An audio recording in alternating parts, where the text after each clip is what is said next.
Alright, so I'm back from a bit of a break and I'm looking at my stats and holy, there's people who are actually watching? Weird. I started this project essentially as a way to motivate myself to learn my way around YouTube, do some basic editing, and to slowly familiarize myself with Kdenlive and OBS. It's good to see that there are some people actually watching, so I may start doing this a little bit better. We'll see. At any rate, so far in the game, what have we done? We have established a power plant. We have established an oil industry, established a small town, and gotten some rail infrastructure that we're using to import oil. That is all setting up the game. That's what you need to do essentially before you start. So that is our income stream. And now we're going to move on. We're going to start expanding out and start building for ourselves. So we're going to establish a construction yard and start importing resources for now, and then start slowly working our way towards producing all of the resources that are needed for construction in-house. So we need to start mining iron, producing steel with coal that we're mining, and start a farm system so that we can start producing fabric and chemicals from various well, there's only one crop, but we'll turn some food into some chemicals, and we'll use those chemicals to make some advanced electronics that are going to end up going into some cars that we're going to end up sending across the border for money.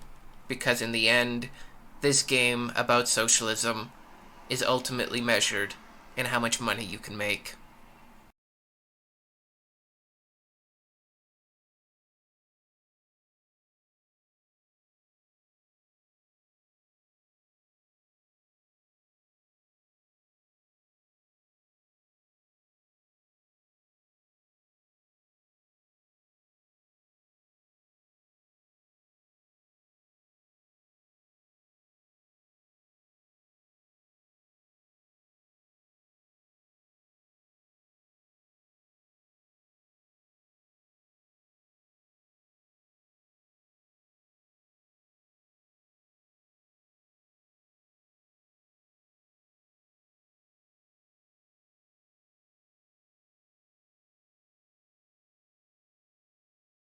So yeah, this is the game. My industrial section, where I started off, the remnants of a town that has now been relocated, the oil processing plant, power plant, yes, train lines to the agricultural section. There is a number of farms, or fields rather, run out of a single farm that are providing crops for the distillery, the food processing plant, cloth manufacturing plant, and a whole bunch of cows. Too many cows to export, as it turns out. This is the construction office area. Very busy all the time. Lots going on. Had I gotten further, this is where I would have been importing a lot of my materials. But I'm pretty much done with this save, and I'm just going to give you a quick tour before moving on to a new game. Here's the residential section. We've got a university, a lot of schools, lots of the big tower buildings. These are mods to the game that were provided by the developer as a showcase on how to develop mods for the game. And this is the radio station, which is most 70% propaganda, 30% enjoyment. But we managed to pull off a 50% rating. And people are pretty happy with it. Even though it's mostly propaganda, it doesn't affect the culture too badly, which is always nice. So there you have. Oh, I guess I'll show you. There's this is another reason why I'm moving on. For some reason, this train is turned the wrong way around. So if you could turn around and be on with your day. Very good. Anyhow, there's a long line of trains waiting to go deliver oil. Oil is the way to make money in this game. Even before you start pulling it out of the ground yourself, setting up a refinery as the first step, importing oil to refine into fuel, and then selling the fuel and bitumen that results is the easiest way to get started, the way we're going to be starting in the next one. Out here, this is a coal plant that if I was going to continue playing this would be the next thing I bring online, but I don't have enough power at the moment, so I was working on building a power plant. But these are the oil fields where we pull the oil out. Oil fields are very handy because it doesn't require any citizenry to come out and work. You can have it all automated, so you don't need to bring people out. It's just a bit of a pain when things burn down, because you'll have nobody out here to put it out. So you just gotta let whatever catches fire burn and replace it once it's gone. But yes, this was a new industrial section I was working on that currently has nobody there. It's a ghost town. But all the infrastructure to get everybody there is set up. All of these train lines you can see snaking across the landscape of this rather large map. If you take a look here, I'm in the middle, more or less, as you can see, of the map. This is my starter town, the wheat fields, the furthest oil field, that industrial section, and then two smaller oil fields. Yes. And then coming back, this is where all the commotion is at the moment. All of my cement trucks bringing in materials to build 3 more power plants. We've got this one here. And, yes. But we're going to start over. Because why not? Why would I want to continue this when I could start from scratch?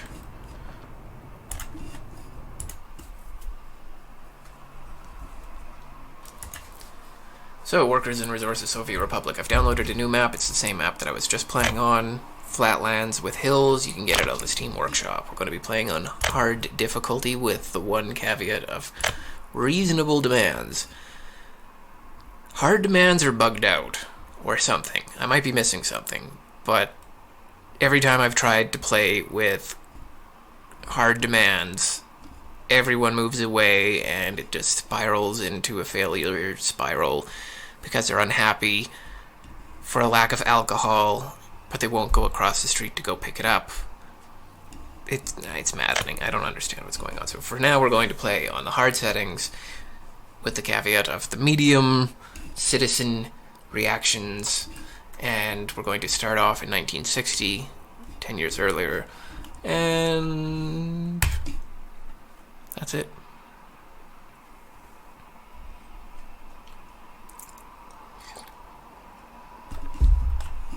Alright, first things first, off to the corner. The game charges you for delivery of imported goods. So, the closer you are to the border, the cheaper everything is. I'm not sure how to look up what the price is at the moment, but in the early game it's not so bad to pay for imports. Later in the game it gets far more expensive. Another thing I really like about this game is the ability to flatten things out. So I'm going to pay for this, but then I'm going to stop paying for it right away because maybe this is an oversight in the game, but you can do landscaping for free once you have a construction office with a bulldozer in it. So we're just going to slap this down, build it all as cheaply as possible, get this done. We're going to spend all of our American dollars because it's not terribly useful for anything at the moment.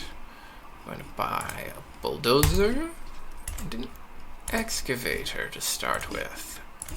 I think the more of thing... Aw, I bought 2 excavators. That was not what I intended at all. Bulldozer, bulldozer. Oh wait, what did I do? No, this is fine. I think the more bulldozers you have, the faster it goes. Excavators are for raising land, bulldozers are for flattening it out and smoothing it all out. So we're going to McAllen, Texas this place and make sure that everything is at the same level, more or less, for the area that we're going to build. So we're going to turn off paying for things. Okay. Maybe I'm a little bit ahead of things. This is the game. It's on the map. When you build things, you can pay for it using rubles. You can pay for it using dollars. Or you can have your citizenry assemble it yourself. However, even if you are getting your own workers to assemble things, you will often have to import certain parts, especially early on. Gravel is fairly easy to get your hands on, and you use a lot of gravel, so getting it early on will save you a lot of cost as far as road constructions and buildings go. But supplying all of the everything that you need for building your little empire is going to require quite a few imports. So anytime you can save on dollars and rubles, it's a good thing to do it. And with this construction crew now that we've got set up at the construction office with all these bulldozers, we're going to go out and level some land. And I don't even think that you need to pay for gas. You can land or terraform the land anywhere on the map if you've got the money to pay for it and you're willing to pay for it. Or there's a certain build radius. I think it's maybe 30 kilometers away from this building. The bulldozers will come out and terraform an area. So you can see any area that's been worked on changes color, and it knocks down all the trees. And any area that was already at that level stays this color. And you can see all of these guys disappear and come out into the field, and then they just bump the land up. Because there's no charge for this, I highly recommend you do it, even though it is rather time-consuming and kind of annoying. But building on perfectly flat land makes everything far easier down the line. And I'll probably not make you watch all of the terraforming that I'm going to do, but just as a start to the game, we're going to flatten out a section and get an oil export industry started. So you can go ahead and approach the oil industry of two different ways. I've got it to work on hard mode in two different ways, by either going out and building the oil wells and exporting crude, or building the refinery and then importing oil and exporting bitumen and fuel. I'm going to go with the second one.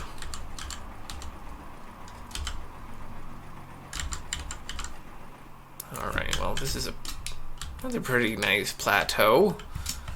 I'm going to check the fuel tanks on these guys. They're pretty close to empty, but I should have checked that first at a reference point. Now it's just speculation. Right. So, I'm going to do a fairly silly design that's a straight shoot. I'm gonna go for the expensive rails right off the hop. Every time I play this, I'm like, I'll upgrade the rails later, and then I never do, and I just suffer through 70-kilometer-an-hour trains for the rest of the game. It's not ideal, so I'm going to go and splurge on trains. Trains are one thing that I would never build myself. The mechanics for building and laying your own rail in this game are so painfully tedious, and it shuts down the entire rail line that you're working on. So unless you have secondary supply rails to supply the rail that you're working on, you're just in your way the entire time you're trying to work on something, and it needs switchbacks in order to go back. It's not worth your time. Just spend the money. It's what money is good for. It's laying down tracks. So we are going to set up something to handle a high volume in the future. I may not build or pay for it all right now, but I want to have it incorporated into the design right off the hop. Bump. Alright, this game's... Sometimes, some of the things I wonder about. Like... No, not electric. So there's 3 kinds of rail. And some funny quirks about how you get to lay rails down as well, as you can see.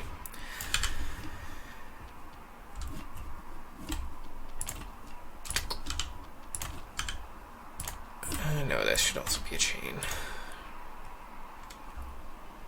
Boom, boom, boom. Some of the aspects of this game are a little bit rough around the edges, but we'll forgive it all for now. I will...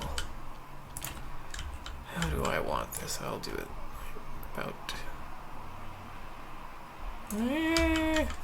This is the thing, you don't want to crowd yourself in this game. There's a lot going on. You need a lot of space to expand, so I'm going to just take the time to flatten or square out this bottom edge and then build the refinery setup.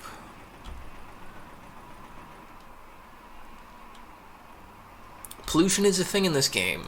It seemed to be way more of a thing on the hard mode demands. All of the people would move out of any tenements near any kind of pollution pretty much right away. If there was any opening in any other building, they would move as far away from the pollution as they could, or they were dying from it. But the buildings close to factories emptied out quickly. On the medium demands, they do not empty out at all, it seems. And there's too much contrast there. So we'll slap... No, wrong thing. What we're doing here is setting up a bit of a railway network to deal with more than one train moving in and out. I just want to have a little bit of forethought in how this is, and that's why I'm leaving this much space here. It's that there's going to be other connections, and I'm going to be retooling this in the future as the game progresses. But this building here is for unloading oil or loading oil, depending on what is required. So we're going to slap this building. Oh, how do I want to do this? Slap her down here. And even that isn't quite enough space. I'm not happy with that. I'm going to go right up to the edge with this thing. And because the more space, the better. And I can always terraform more land at some point in the future. I'm just going to redo this whole thing for paranoia's sake. There we are.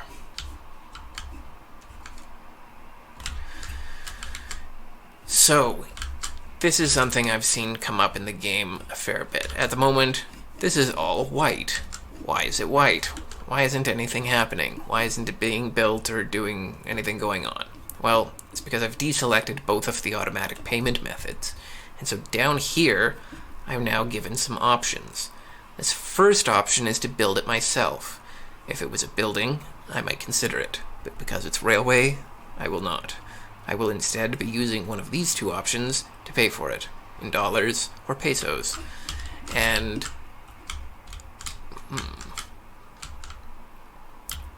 let's just think for another second.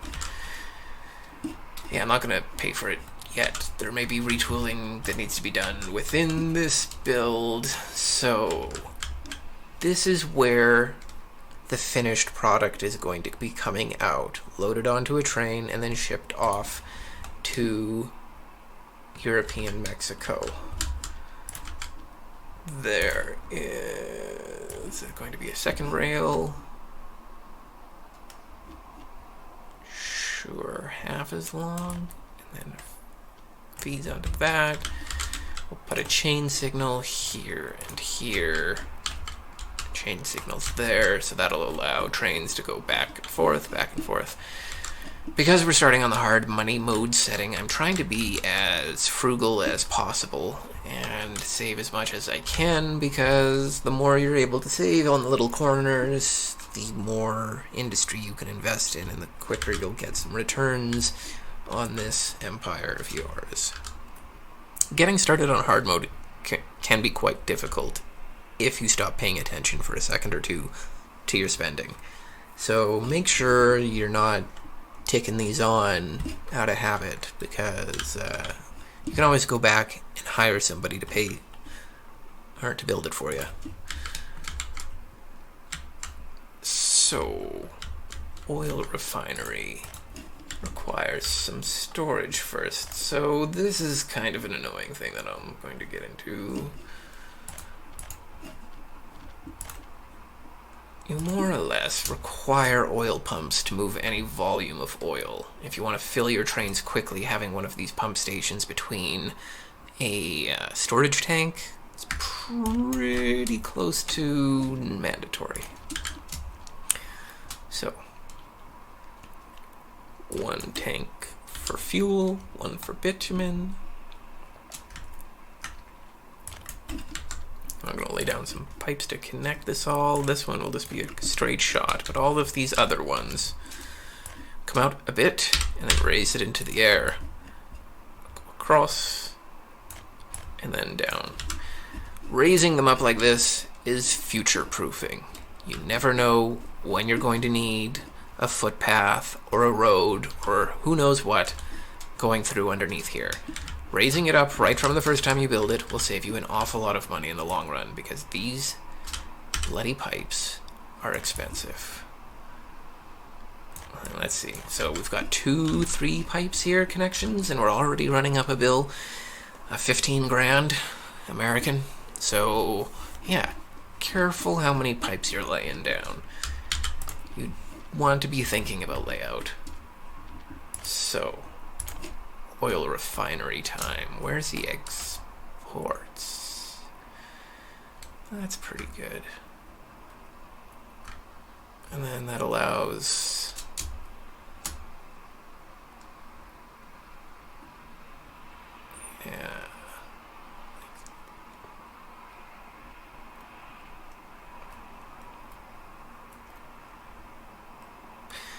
trying to think about placement and future-proofing. And one thing about this game is you don't want to crowd yourself. You want to give yourself room to put all the buildings that are necessary and hook every road up so that you're not dealing with fires and everything burning down on you constantly.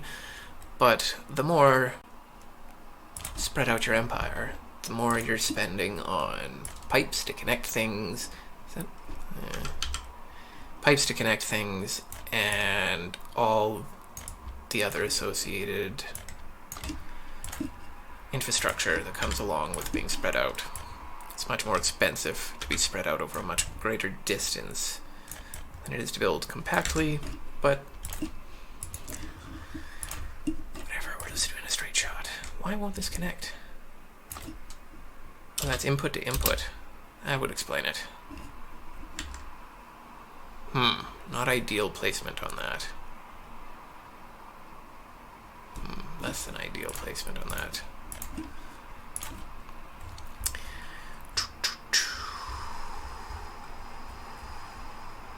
That's more sensible. We can even balance it out so it's squared off. This is also why you don't leave these ticked. I guess I can pause the game as well. I don't need to have the timer running.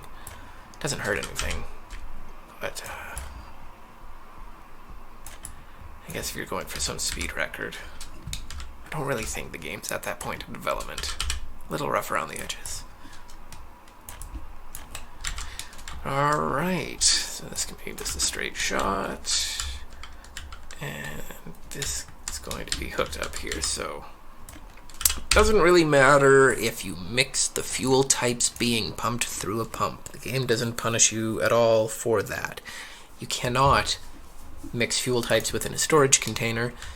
You can mix fuel types on trains so long as you have enough rail cars to put different fuel types into those rail cars, but that's another story. So we've got a refinery that will be built here, pumping into a pump station that fills 2 storage tanks that then feed into a pump station that will feed this building here, which will put oil onto trains, which will then take it to European Mexico in exchange for pesos. So that is the basic strategy for the starter village. Problem: this thing requires 500 people to run it at full capacity. So we're going to need a village. Because it's on medium demands, we can actually build the village right next to it, and then we will just move the village later and move them in by train at some point, because just for aesthetic reasons, it's not nice to have a small village in the middle of your industrial section. I mean, it's not like they're real people, it's a freaking simulation. So, asphalt roads are better. You can drive faster on them, but they are considerably more expensive than gravel roads. Gravel roads only require gravel and manpower. Asphalt roads require asphalt. Asphalt requires bitumen. Bitumen requires a oil refinery for its production, or you can import it. But then you need to mix bitumen with gravel and have trucks on hand to move it around and spread it out.